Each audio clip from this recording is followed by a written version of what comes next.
Yeah, this will be my 10th year as a head coach at Musselman. And last year was the first year that we finished under 500, in 10 years. So it was really easy to kind of get the kids focused in the off season, just because it was, hey, I think you sustained success for so long.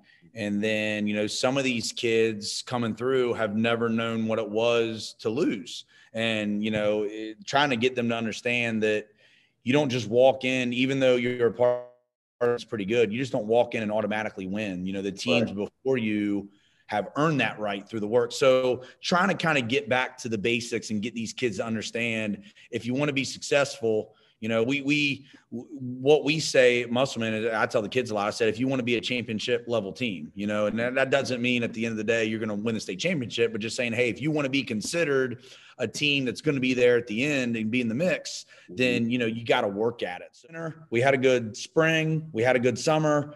We've had a really successful camp here, and hopefully, knock on wood, kind of praying that rolls into our game against Spring Mills.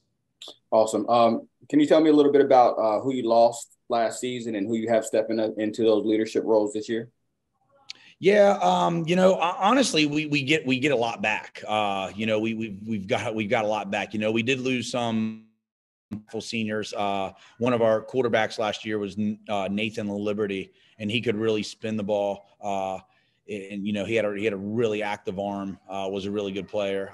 Kobe Hazlett was another player for us that played on both sides of the ball that we lost, who was really good. But honestly, we have a lot of experience under our belt, and I've really seen that in our camp, that we have kids that last year were first year starters. And when you're a first year starter, you can say all day like, hey, here's how the game's going to be, but you don't know how it is there. And we got a lot of kids this year that are just they're way more comfortable in their own skin, if you know what I mean. Like they're just they feel better. They don't think as much. They're just reacting. So we got a lot of experience coming back. We still have some inexperienced guys that are going to be starting. We have some youth really with our linemen, but as far as our leadership roles, we got some really good leaders on. I feel like the game plan's in on Wednesday, and we can play on Thursday. So really Thursdays for us are kind of crank the music up, let the kids dance and walk through and just kind of let it all out.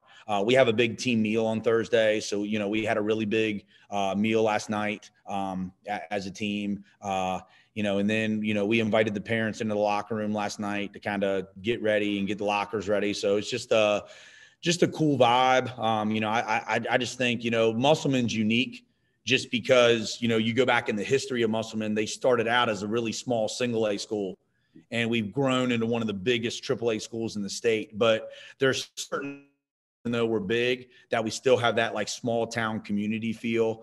And that's one really cool thing about this school is, on a day like today, it's game day. It's still kind of got that feeling like, hey, we're going to shut everything down and focus on the Friday nights.